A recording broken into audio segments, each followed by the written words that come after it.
Assalamualaikum warahmatullahi wabarakatuh. Salam sejahtera untuk semuanya. Saya Pak Ali dari Insight Chamber Junior. Kita lanjutkan lagi diskusi kita, ya. Kita sekarang sudah pada ini adalah video ketiga kalau nggak salah ya. Nah, ini saya tata dulu. Oke, kita sampai pada ayo menulis, ya. Ya, sebelumnya bagaimana kabar kalian? Baik-baik ya. Saya harap kalian selalu baik-baik ya. Selalu sehat walafiat. Untuk menguji daya ingatmu, coba lakukan kegiatan berikut. Ayo menulis. Bacalah pantun yang dibuat Benny di atas, tentukan baris yang menunjukkan sampiran dan baris yang menunjukkan isi. Oh, ini kemarin sudah kita bahas ya. Jadi kita scroll berikutnya. Ya, ini sudah kita bahas kemarin. Oh, ini juga sudah kita bahas. Kita sampai sini.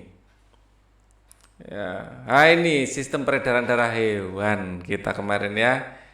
Sini. Hampir salah. Selain manusia, ya, hewan juga memiliki sistem peredaran darah. Jantung pada hewan banyak yang beda sama manusia. Ya, kalau manusia ada 4 ruang. Ya, manusia ini ada 4 ruang. Ya, seperti ini. Jantung katak itu cuma 3 ruang. Oh, jantung reptil ini manusia ya, manusia. Jantung reptil ini 4 ruang, tapi masih ada kebocoran. Ya, reptil seperti ular, seperti buaya gitu ya. Kalau jantung katak ini 3 ruang saja. Katak. Jantung ikan 2 ruang. Wah, macam-macam ruangan jantungnya. Kita akan pelajari. Selain manusia, hewan juga memiliki sistem peredaran darah. Darah yang mengalir akan mengangkut nutrisi ya. Jadi selain kemarin kita pelajari darah mengangkut oksigen, darah juga mengangkut nutrisi. Apa itu nutrisi? Makanan. Terus saja makanan yang paling penting adalah gula ya, karbohidrat itu. Jadi ada karbohidrat, hidrat, ada protein, ada lemak dalam tubuh ya, secara umum diambil gulanya. Ya, gula ini akan digunakan tubuh untuk beraktivitas. Ya, jadi makanan bisa karbohidrat, protein, lemak, terus apa lagi? Ada vitamin. Ya, ada mineral. Ya, kurang lebih seperti inilah yang nutrisi ya. Jadi detail dari nutrisi bisa karbohidrat, protein, lemak, vitamin dan mineral. Ya. Darah yang mengalir akan mengangkut nutrisi ke seluruh bagian tubuh. Darah juga mengangkut sisa metabolisme dari berbagai jaringan dalam tubuh. Ya, contohnya sisa metabolisme apa? Contoh sisa metabolisme adalah CO2. Contoh sisa adalah CO2. Terus urea. Nah, urea ini sisa juga, jadi menjadi urin. Sebenarnya senyawa yang lebih berbahaya. Urin ini lebih dijadikan urin ini senyawa yang kurang begitu berbahaya bagi tubuh, lebih bersahabat lah. Nah, ini karena banyak mengandung urea, ya cairannya disebut urin. Nah, urin itu air kencing ya. Ini adalah sisa-sisa metabolisme dalam tubuh kita. Ada asam urat juga ya, itu sisa metabolisme. Ya, kita baca lagi. Pada prinsipnya sistem peredaran darah hewan, terutama vertebrata, ini adalah hewan yang memiliki tulang belakang, sama seperti manusia. Pada prinsipnya sama. Ya, contoh hewan vertebrata adalah ikan, katak, reptilian ya, bukan MN. Ya, burung. Sistem peredaran darah hewan termasuk alat-alat peredaran darahnya seperti jantung dan pembuluh darah. Ya, hanya saja ruangnya beda. Kalau burung sama dengan manusia. Ini manusia dan burung. Mamalia ya dan aves ya. Jadi yang 4 ruang ini adalah mamalia, termasuk manusia dan aves. Aves ya. Aves itu golongan burung-burungan. Oke. kita akan lihat, oh ini sudah mentok. Ya, di sini ada apa ini? Lah, amatilah gambar berikut bagian jantung pada burung, peredaran darah burung. Nah, ini kelihatan ya. Burung di sini memiliki 4 ruang juga. Ada 1, 2, 3, 4 loh, sama ya. Amatilah gambar berikut bagian-bagian jantung burung, peredaran darah burung. Peredaran darah pulmonari, sistem peredaran sistemik, kapiler, ada arteri ya, kapiler paru-paru sama ya. Sama-sama memiliki 4 ruang. Perhatikan gambar di atas, ternyata jantung burung mempunyai bagian-bagian yang sama seperti jantung manusia. Vertebrata ini mempunyai jantung yang terdiri atas 4 ruang. Ya, ingat burung terdiri memiliki jantung yang 4 ruang. Burung itu gambarnya gini enggak sih? Ini ayam apa burung? Loh, ayam sama burung kan sama, ya. Di sini memiliki 4 ruang juga sama dengan manusia. Ada atrium atau serambi kanan, ada atrium atau serambi kiri, ya. Ada ventricle atau ventricle kanan dan ventricle kiri. Bagaimana dengan peredaran darah pada burung? Ya, ayo menulis. Coba cari tahu tentang peredaran darah pada burung. Bertanyalah kepada orang yang kamu anggap lebih tahu. Kamu dapat juga mencari informasi dengan membaca buku, internet, atau mencarinya melalui media lain. Tuliskan hasilnya tentang proses peredaran darah pada burung. Tuliskan juga mengenai fungsi setiap organ peredaran darah pada burung. Tuliskan hasilnya. Ya, organnya yang jelas ada jantung ya, sama dengan manusia, jantung, pembuluh vena, arteri, ada vena. Secara umum ada ini, fungsinya sama. Ya, kita lanjutkan baca dulu. Secara umum, sistem peredaran darah pada hewan dibagi menjadi 2 bagian, yaitu peredaran darah terbuka dan tertutup. Ya, oh ya, ini sama ya, jantung untuk memompa darah, arteri dari jantung ya, membawa darah dari jantung ke seluruh tubuh. Kalau ini dari kebalikannya, ya intinya kebalikannya. Kalau ini sama ya, memompa darah. Oke, kita baca selanjutnya. Secara umum, sistem peredaran darah pada hewan dibagi 2 bagian. Ada peredaran darah terbuka dan tertutup. Bedanya apa? Kalau terbuka ini tidak ada kapiler, tidak ada pembuluhnya. Ya, kalau tertutup ada pembuluh. Ya, jadi ini ada pembuluh, ini tidak ada pembuluh. Pembuluhnya tidak ada. Pada sistem peredaran darah terbuka, tekanan darah yang dihasilkan dari kontraksi jantung cukup rendah. Oleh karena itu, sari makanan yang terdorong akan mengalir lebih lambat. Contoh sistem peredaran darah terbuka terdapat pada cacing, serangga seperti belalang. Ya, cacing dan serangga itu peredaran darah terbuka. Sistem peredaran darah tertutup, jantung akan memompa darah secara terus-menerus sehingga tekanan yang didapatkan tetap stabil. Hal ini akan mendorong darah keluar dengan lebih kuat dari pembuluh darah dan memasuki organ jantung dengan kecepatan baik. Dalam sistem peredaran darah tertutup, darah akan mengalir mulai dari jantung ya menuju ke seluruh wilayah pembuluh kapiler dan kembali lagi ke jantung. Sistem peredaran darah tertutup memiliki sejumlah kelebihan. Nah, kelebihannya apa? Tertutup dibandingkan dengan terbuka. Kelebihan sistem peredaran darah terbuka. Sistem peredaran darah tertutup memiliki sejumlah kelebihan. Tiba-tiba ini kelebihan terbuka dulu. Ya, kelebihan sistem peredaran darah terbuka antara lain yang terbuka saya pakai ungu aja ya. Kelebihan sistem peredaran darah terbuka antara lain adalah darah mengalir lebih stabil sehingga tekanan dalam pembuluh darah hewan juga ikut stabil. Hewan yang memiliki peredaran darah tertutup adalah kelompok vertebrata, contohnya ikan, reptil, dan burung. Ya.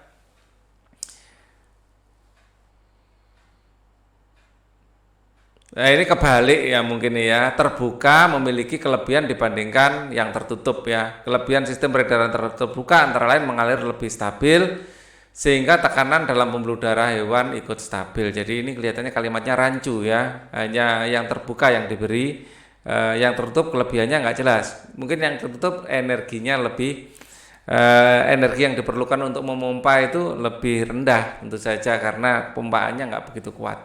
Yang terbuka stabil ya, dan darah mengalir lebih stabil ya, tekanan juga stabil.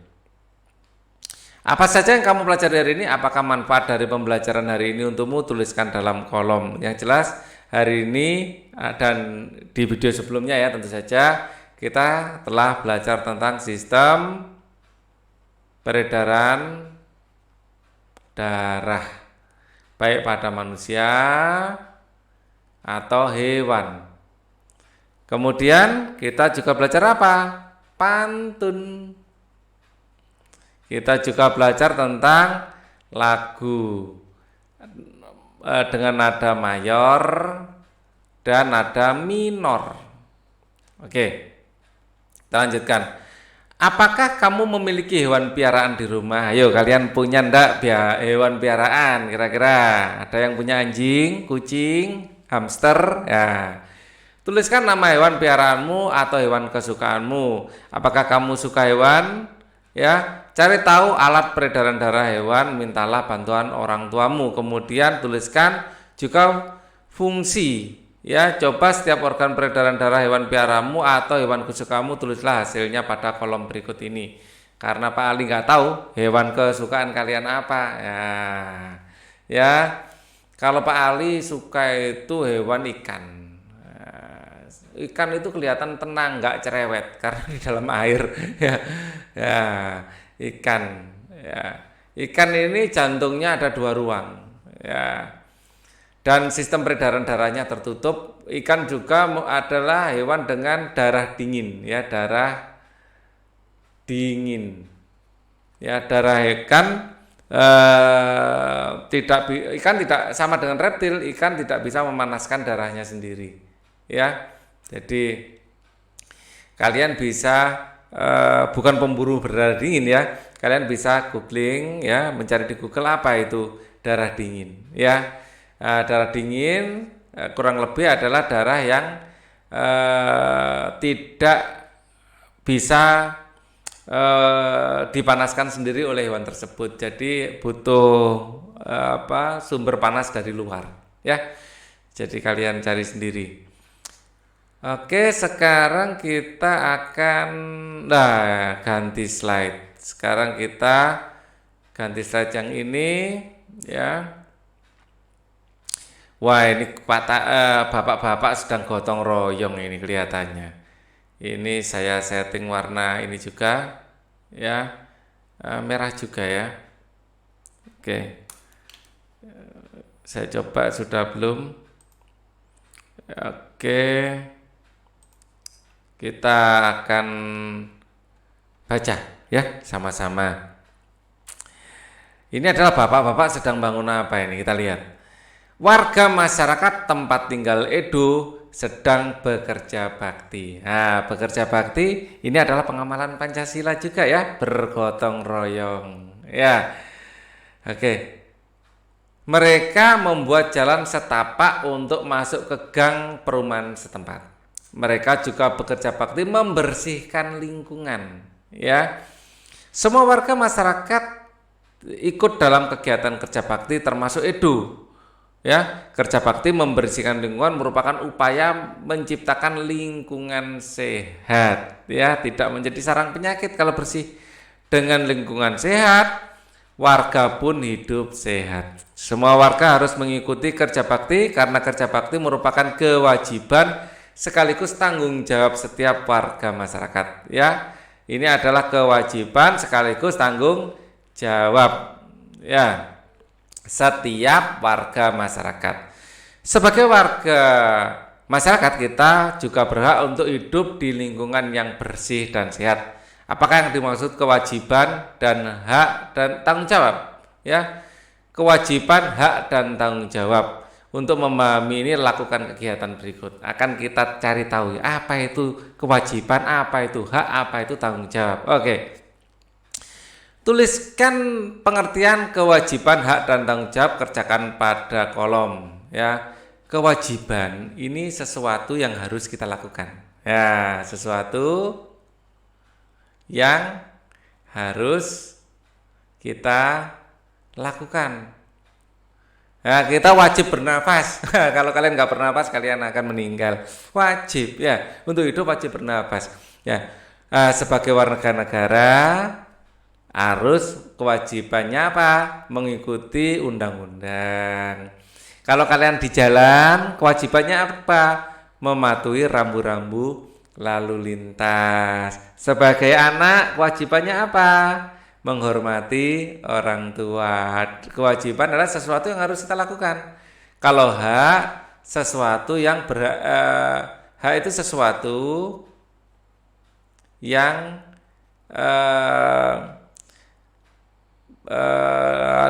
kita dapatkan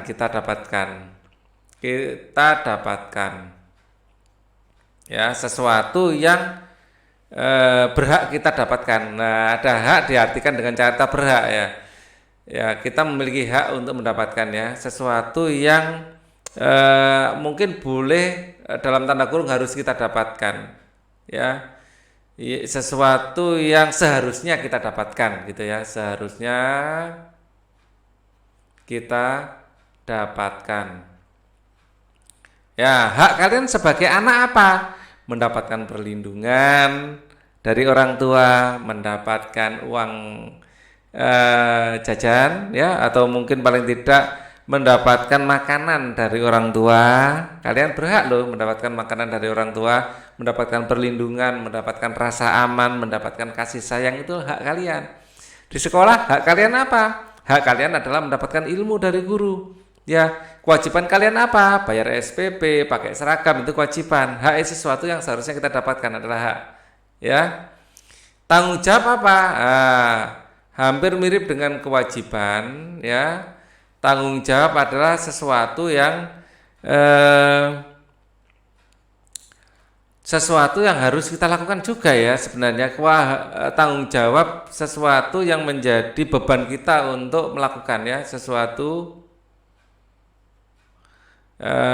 Tanggung jawab itu lebih cocoknya hampir mirip sama kewajiban ya. Tindakan sesuatu yang apa ya harus kita pertanggungjawabkan, harus kita lakukan, sesuatu yang akan dipertanyakan kalau kita tidak melakukannya ya, sesuatu yang menjadi beban kita, kewajiban kita, nggak apa-apa diartikan kewajiban.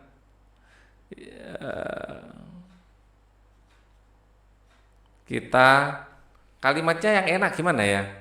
Sesuatu yang menjadi tanggung jawab, sesuatu yang harus kita tanggung, ya, sesuatu yang harus kita. Saya nggak ingin bikin kalimat yang sama dengan ini ya. Sesuatu yang wajib kita lakukan gitu aja ya, tanggung jawab, sesuatu yang wajib kita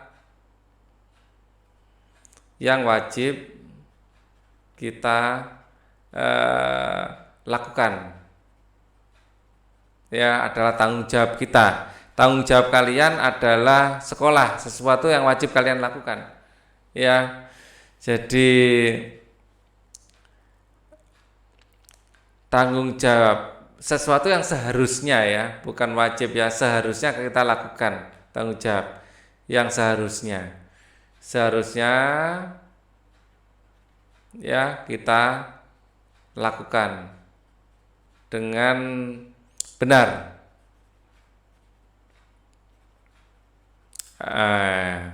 Jadi seharusnya kalian memiliki tanggung jawab, artinya apa? Kalian seharusnya melakukan sesuatu tertentu. Ya, tanggung jawab kalian adalah belajar misalnya. Itu seharusnya kalian lakukan. Misalnya tidak kalian lakukan, kalian sendiri yang akan menerima akibatnya. Ya. Nah, ini untuk sementara jawaban ini kita akan lihat nanti versi buku bagaimana. Akan kita perbaiki apabila kita salah ya. Kerja bakti dilakukan sekelompok warga masyarakat. Oh iya, kalau versi Google gimana ya? Coba. Kewajiban adalah rasanya kita juga perlu ini versi Google. Kewajiban. Nah, kewajiban adalah, nah ini. Hak adalah sesuatu yang mutlak menjadi milik kita dan penggunaannya tergantung kepada kita sendiri. Wah, ini lebih tegas ini. Ya, saya suka ini. Sesuatu yang mutlak menjadi milik kita dan penggunaannya tergantung pada kita sendiri. Ini artinya lebih tegas ini malah. Hak adalah ya sesuatu yang mutlak menjadi milik kita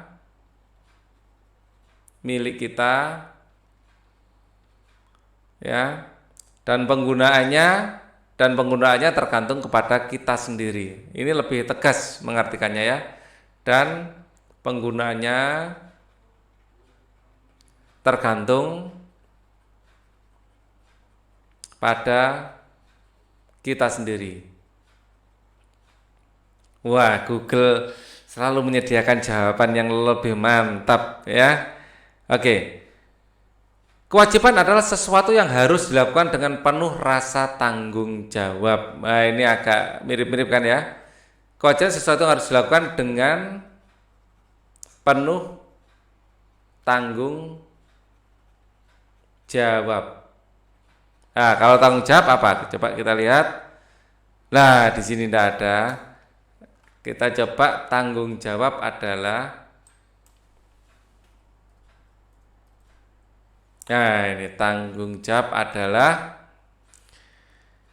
kesadaran manusia akan tingkah laku atau perbuatan yang baik yang disengaja maupun tidak sengaja. Wah, ini kata-katanya lebih berat ini. Ya.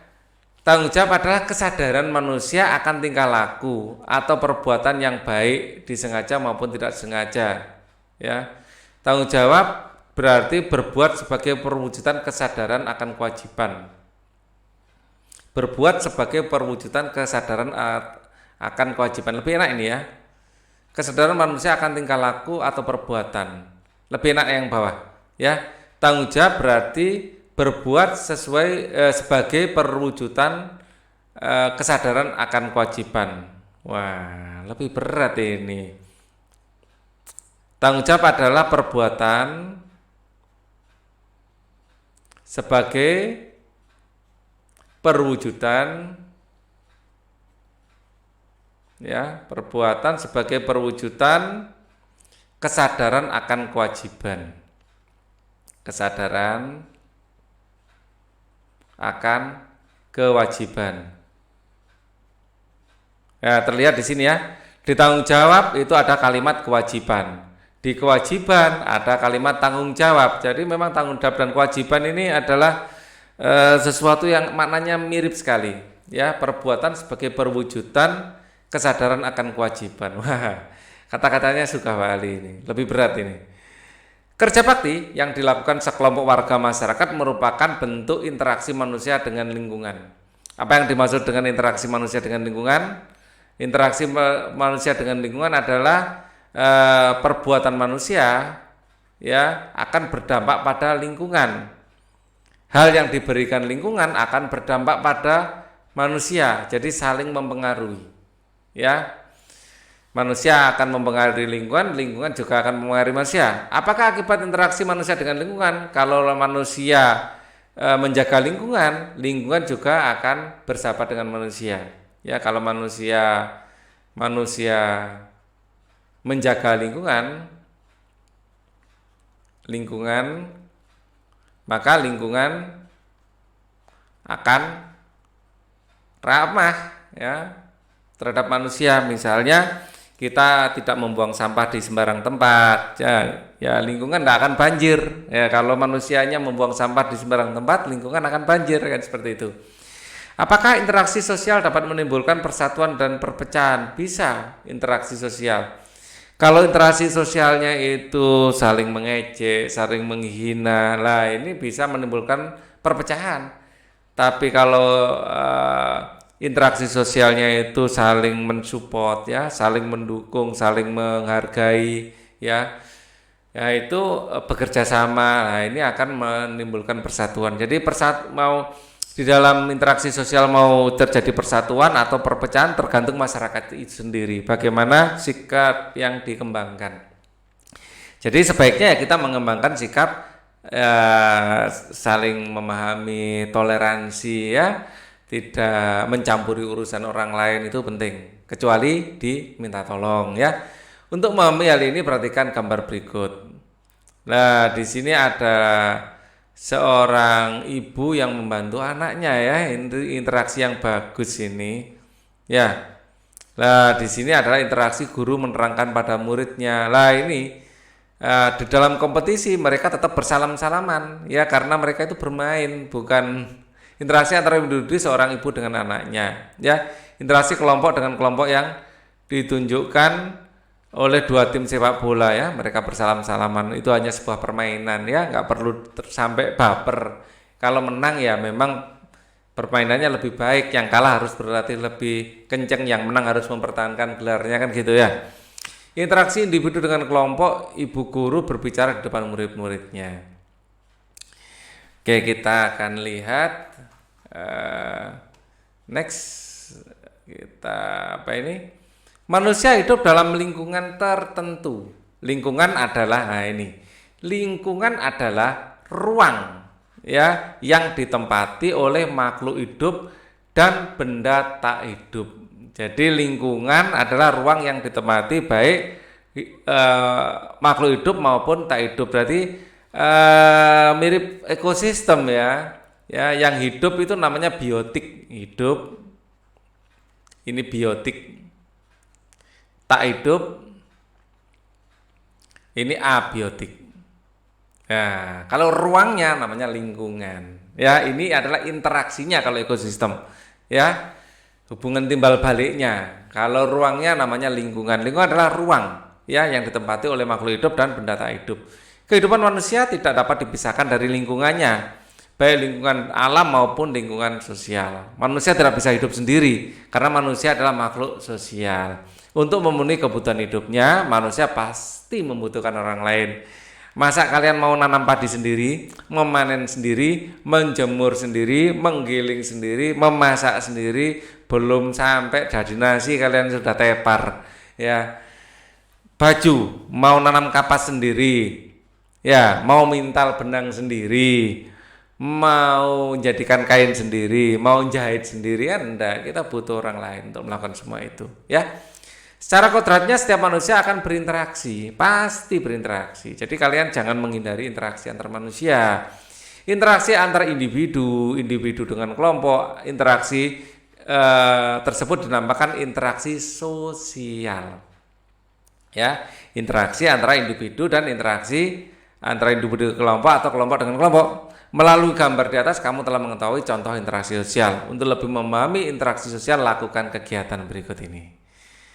Coba kamu cari contoh lain bentuk interaksi sosial, kamu dapat mencari dari buku, internet, sumber lain, tulislah hasilnya. Contoh interaksi antara individu yaitu bisa tadi ibu dan anak, atau ayah dengan anak, ya, ayah dengan anak, atau ayah dengan ibu, ya. Ini interaksi antara dua individu juga, atau kalian antar teman sebangku, ya, interaksi dengan teman sebangku. Ya, macam-macam, asal dua orang ya, dua orang. Nah, sekarang contoh interaksi individu dengan kelompok. Yang tadi guru dengan murid, ya, satu individu dengan kelompok. Presiden dengan rakyat. Nah, presiden dengan rakyat. Ya, mungkin individu dengan kelompok, itu satu, Pak Lurah dengan warga, Pak RT dengan warga. Ya, ini adalah satu individu dengan kelompok, atau kapten sepak bola dengan tim sepak bola dengan tim